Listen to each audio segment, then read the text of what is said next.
This is the last lecture of control and coordination. पिछले lecture में मैंने बात किया था किस प्रकार से जो टॉपिक जो चल रहा था कि कंट्रोल कोऑर्डिनेशन ह्यूमन बींग्स में कैसे होते हैं, और उसमें हम लोगों ने ब्रेन के बारे में पढ़ा था कि ब्रेन है क्या। तो brain is the main coordinating centre of human body. Brain जो है वो किसी भी लिविंग बींग्स का मेन कोऑर्डिनेटिंग सेंटर होता है, वही सारे फंक्शन को संचालित करता है। समझ रहे हैं? तो वो ब्रेन के बारे में हम लोगों ने डिस्कस किया था। उसमें हम लोगों ने देखा था कि ब्रेन को 3 डिफरेंट फॉर्म्स में क्लासिफाई किए गए हैं, है ना, जो था fore brain, mid brain, hind brain, और उसका भी अलग अलग क्लासिफिकेशन हम लोगों ने देखे थे विद फंक्शंस। आज का टॉपिक है हार्मोन्स एंड ग्लैंड के बारे में। ठीक है, देखिए चैप्टर हम लोग पढ़ रहे हैं जिसका नाम है control and coordination. Control and coordination, इसमें मैंने आपको स्टार्टिंग में बताया था कि राइट टाइम यानी सही समय पे सही डिसीजन लेने के लिए क्या होता है, पूरे सिस्टम को मेंटेन होना चाहिए, और इसी को हम लोग कहते हैं कंट्रोल एंड कोऑर्डिनेशन। तो इस टॉपिक में जो हम डिस्कस करने वाले हैं इसके रिगार्डिंग की किस प्रकार से, है ना, हार्मोन जो है वो मेंटेन करता है। तो सबसे पहली बात कि हार्मोन है क्या। The hormone are the chemical substance which coordinate the activities of living organism and create growth। ठीक है, या उसमें विकास लाता है। समझ रहे हैं? तो हार्मोन है क्या, तो ये जो हार्मोन्स है एक केमिकल सबस्टेंस है। समझ रहे हैं? ये जो हार्मोन्स है ये है केमिकल सबस्टेंस जो क्या करता है, रेगुलेट करता है एक्टिविटीज के जो लिविंग बींग्स के अंतर्गत में हो रहे हैं। और ए हार्मोन पार्टिकुलर जो हार्मोन है ये रिलीज होकर के उसको ग्रोथ करवाता है। इनकेस प्लांट में हम लोगों ने देखा था कि ये जो oxygen, gibberellin, cytokinin, abscisic acid, ये 4 हार्मोन है किस प्रकार से प्लांट में कंट्रोल एंड कोऑर्डिनेशन पूरा जो है प्रोसेस जो है कंट्रोल कोऑर्डिनेशन का इन केस ऑफ प्लांट, है ना, हार्मोनी मेंटेन करते हैं। जबकि ह्यूमन बींग्स में 2 सिस्टम है, पहला है नर्वस सिस्टम और नंबर 2 इज हार्मोनल सिस्टम यानी एंडोक्राइन सिस्टम। ये 2 बेस से हमारा कंट्रोल एंड कोऑर्डिनेशन मेंटेन होता है। समझ रहे हैं बात को?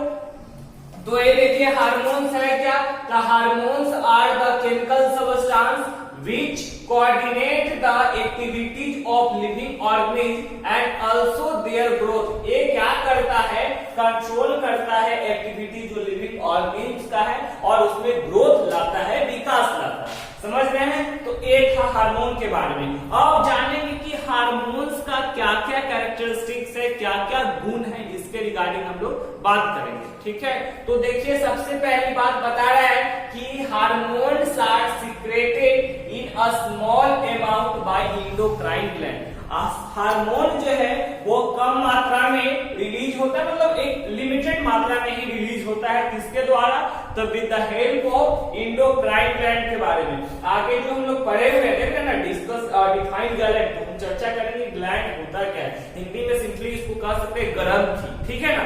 तो यहाँ पे आप देखिए दूसरा बता रहा है hormones directly mixed into the blood. कुछ जो है जो हार्मोन्स होते हैं डायरेक्टली ब्लड में प्रवेश करते हैं और hormones affect the target site. देख रहे हैं कहां पे जाएगा, ये जो पार्टिकुलर इसका टारगेट साइट है वहीं पे जाकर के अपना प्रभाव दिखाता है। कॉमन एग्जाम्पल हम लोग देख सकते हैं, है ना, as we reach the age of puberty in case of male, है ना, मेल के केस में जैसे हम पॉवर्टी क्रॉस करते हैं तो ये पार्टिकुलर हार्मोन निकलता है जो बियर्ड वगैरह काउच करता है। तो ये होता कैसे है एक्चुअली में कि ब्लड में टेस्टोस्टेरोन हार्मोन रिलीज होते हैं और इसका जो टारगेट साइट है ना, अबव द, है ना, इसका जो टारगेट साइट होता है वहां पर जाकर के एक क्या करता है, रिलीज करता है, and after the certain period of time, है ना, we get the development of beard and नोस्टिक, है ना, इस प्रकार से डेवलपमेंट होता है। तो एक कहने का सेंस क्या हुआ कि कंट्रोल एंड कोऑर्डिनेशन जो हो रहा है वो हार्मोन भी मेंटेन करता है। ठीक है, अब नर्वस सिस्टम तो है ही। तो देखिए हार्मोन का सबसे पहले केमिकल सबस्टेंस है जो कोऑर्डिनेट करता है किसी भी लिविंग ऑर्गेनिज्म का। ठीक है ना, मतलब पूरा एक्टिविटीज को, क्रियाकलाप को उसका, एंड ऑल्सो देयर ग्रोथ, और उसमें विकास लाता है। फिर there are following characteristics of hormone. Hormone का निम्नलिखित कैरेक्टरिस्टिक्स है। सबसे पहले hormones are secreted in small, है ना, एक कम मात्रा में रिलीज होता है। दूसरा, hormones directly mixed into blood, ये डायरेक्ट ब्लड में प्रवेश करता है। Hormones affect the target site, ये कहां अपना प्रभाव दिखाता है, तो टारगेट साइट पे। फिर it coordinate the activities of body, और ये हमारे पूरे शरीर के एक्टिविटीज क्रियाकलाप को कोऑर्डिनेट यानी संचालित करता है। समझ रहे हैं? तो this is all about hormone, है ना, एक पूरा हार्मोन के बारे में। Now we will discuss about gland, है ना। कंटिन्यू बने रहिए वीडियो के साथ, 100% गारंटी देता हूं कि कुछ ना कुछ तो जरूर सीख जाएंगे, है ना। तो सो कंटिन्यू विद वीडियो। देखिए, डिफाइन ग्लैंड, ग्लैंड क्या है, मेंशन इट्स वेरियस टाइप, है ना। ग्लैंड क्या है और इसका अलग अलग प्रकार बताइए। The gland is the structure which secrete the specific substance in the body, है ना, एक स्ट्रक्चर है, बनावट है जो क्या करता है, स्पेसिफिक सबस्टेंस। जैसे कि जब ह्यूमन डाइजेस्टिव सिस्टम देख रहे थे तो हम लोग देखे थे पैनक्रियाज के बारे में कुछ सुने थे, है ना। इस प्रकार से नीचे में डायग्राम इसका स्ट्रक्चर बना हुआ था। तो ये जो हो गया ना, एक टिश्यू हुआ, एक ऑर्गन के फॉर्म लिया जो क्या करता है, इंसुलिन हार्मोन रिलीज करता है, ठीक है। तो एक कहने का जो सेंस क्या है कि यहाँ जो ग्लैंड है वो क्या है, द स्पेसिफिक सबस्टेंस रिलीज करता है, जो छोटा सा स्ट्रक्चर है। और एक क्या होगा, तो it is made up of group of cells और टिश्यू, है ना, या तो ये सेल्स के समूह यानी कि टिश्यू से बना होगा, ठीक है। तो ग्लैंड इसी प्रकार से होते हैं और एक छोटा सा स्ट्रक्चर है जो क्या करता है, हार्मोन रिलीज करता है, ठीक है। ये जो ग्लैंड होते हैं दो प्रकार के होते हैं, देख रहे हैं। Gland is of two types, number 1 endocrine gland, number 2 exocrine gland होता है। देखिए, endocrine gland, exocrine gland. Endocrine gland क्या होता है ना, तो इसको हम लोग डक्टलेस कहते हैं, मतलब इसमें डक्ट की जरूरत नहीं है, कोई स्ट्रक्चर की जरूरत नहीं है, डायरेक्टली एक क्या होता है, ब्लड में मिलता है और पूरे बॉडी में सप्लाई होता है, ठीक है। कोई उसको पार्टिकुलर प्लेस की जरूरत नहीं होती। देखिए, endocrine glands are ductless, it directly mixed into the blood of person, है ना। एक ऐसा है, इंडोक्राइन ग्लैंड एक ऐसा ग्लैंड है जिसको किसी भी डक्ट की जरूरत नहीं होती है, ये डायरेक्टली ब्लड की किसी व्यक्ति के ब्लड में प्रवेश कर जाता है, ठीक है। दूसरा देखिए, एक्सोक्राइन ग्लैंड क्या है, तो एक gland which secret its production into a small duct is called exocrine gland, है ना। माने वैसा ग्लैंड जिसका जो हार्मोन है या जो सिक्रेशन है वो किस चीज में प्रोडक्शन करेगा, तो डक्ट में प्रोडक्शन करेगा। एक्सो में याद रखिएगा, इट रिक्वायर्ड डक्ट, लेकिन इंडो के केस में डक्टलेस, माने कोई डक्ट की जरूरत नहीं है, समझ रहे हैं। लेकिन कुछ कुछ ऐसे ग्लैंड है जो बोथ क्या काम करता है, एक्सोक्राइन एंड इंडोक्राइन, है ना। कुछ कुछ वैसे ग्लैंड है जो दोनों तरफ से एक्ट करते हैं। जैसे बात करेंगे टेस्टिस के बारे में, तो टेस्टिस जो मेल में मौजूद होता है, इसका जो मेन फंक्शन है वो यहाँ पे देखेंगे, टेस्टोस्टेरोन जो हार्मोन निकलता है, तो जो हार्मोन निकल रहा है जिसकी वजह से हमारा सेकेंडरी सेक्सुअल कैरेक्टर डेवलपमेंट होते हैं, तो वो जो हो गया वो इंडोक्राइन हुआ। जबकि मेल सेक्स स्पर्म का जब फॉर्मेशन होगा तो वो पार्टिकुलर साइट पे होता है, तो उसको क्या कहेंगे, एक्सोक्राइन, क्योंकि वहां पे ग्लैंड की जरूरत है ना, वो पार्टिकुलर ऑर्गन में, है ना, वन पार्टिकुलर पार्ट में वहां पे डेवलप होगा। जबकि इन केस ऑफ इंडोक्राइन में बता रहा है कि ये directly mix into the blood and target site को अफेक्ट करता है, ठीक है। तो टेस्टोस्टेरोन हार्मोन जो हो गया वो इंडोक्राइन हो गया, उसी प्रकार से मेल जो सेक्स गैमेट का जो फॉर्मेशन हो गया वो हो गया एक्सोक्राइन। सिमिलरली अगर हम पैनक्रियाज की बात करें तो पैनक्रियाटिक जूस जो निकलता है वो एक्सोक्राइन का काम कर रहा है, जबकि इंसुलिन जो हार्मोन है वो इंडोक्राइन का काम करता है। और उसी प्रकार से इन case of female ovary gland जो है ना, तो स्ट्रियोजेन हार्मोन रिलीज करता है, तो वो सेकेंडरी सेक्सुअल कैरेक्टर लाता है। बट इनका प्रोजेस्टेरोन हार्मोन जो होता है ना, वो मेंटेन द प्रेगनेंसी, है ना, उसको प्रेगनेंसी को मेंटेन करता है। तो दिस इज ये सारे जो ग्लैंड है इसको इंडोक्राइन एंड एक्सोक्राइन दोनों कहते हैं, ठीक है। तो एक्सो का मतलब आप समझ रहे हैं, रिक्वायर्ड डक्ट की जरूरत पड़ती है। But in case of endocrine gland के केस में क्या होता है, no required of duct, it directly flow with blood, या इसका जो सिक्रेशन होता है डायरेक्ट ब्लड में होता है। समझ रहे बात। आ जाइए नेक्स्ट, ये जो है आपका डिफरेंट हार्मोन्स है और इसका लोकेशन है और फंक्शन फंक्शन है। कौन कौन से हार्मोन है, इसका लोकेशन क्या है, इसके रिगार्डिंग यहाँ पे बात किया गया है। तो सबसे पहली है यहाँ पे आप देखिए थायरोऑक्सिन हार्मोन। थायरोऑक्सिन हार्मोन जो है वो रिलीज होता है थायराइड ग्लैंड के द्वारा, ठीक है।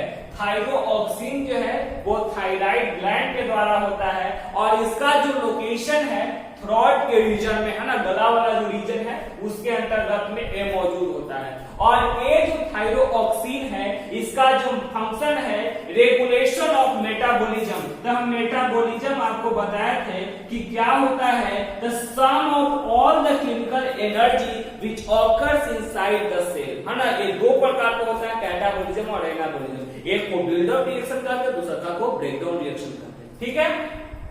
तो थायरोऑक्सिन कहां से रिलीज होता है, थायराइड ग्लैंड से, और इसका पोजीशन कहां पे है, नेक के पास या थ्रोट के पास। इसका जो फंक्शन है ये क्या बताता है, the regulation of metabolism of carbohydrates, fats and protein, है ना। रेगुलेट करता है किसके मेटाबॉलिज्म को, तो कार्बोहाइड्रेट्स को, फैट्स को और प्रोटीन को, ठीक है। ये किसका फंक्शन था, थायरोऑक्सिन का। दूसरी आप देखेंगे जो ग्रोथ हार्मोन है पिट्यूटरी ग्लैंड, जिसको हम मास्टर ग्लैंड कहते हैं, ठीक है।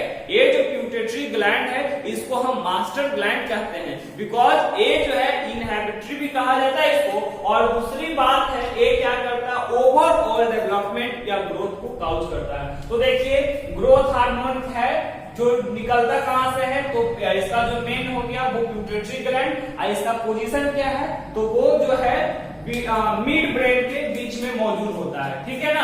लोकेशन कहां है इसका, मिड ब्रेन में। और एक काउज क्या करता है, the regulate growth and development, ठीक है, मेंटेन करता है आपका विकास और, है ना। इसके बाद आ जाइए एड्रिलिन। एड्रिलिन जो है वो एड्रिनल, है ना, मतलब किडनी के दोनों टॉप पे मौजूद होते हैं, समझ रहे हैं। एड्रिलिन एक हार्मोन का नाम हो गया, कहां से निकलता है, तो एड्रिनल ग्लैंड से। और इसका जो पोजीशन यानी लोकेशन है अबव बोथ किडनी, दोनों किडनी के ऊपर। इसका जो फंक्शंस है regulation of blood pressure and heartbeat, है ना, ब्लड प्रेशर और हार्ट बीट को मेंटेन करना, ठीक है। इसके बाद आ जाइए इंसुलिन हार्मोन के बारे में बात कर रहा है। तो ये कहां से निकलता है, पैंक्रियाज से निकलता है और इसका पोजीशन बिलो स्टोमक, है ना, स्टोमक के नीचे। इसका जो मेन फंक्शन है reduce and regulate blood sugar level, है ना, ये ब्लड शुगर लेवल को कम करता है या मेंटेन करता है शुगर लेवल को, ठीक है। कौन, इंसुलिन हार्मोन निकलता कहां से है, पैंक्रियाज से, ठीक है।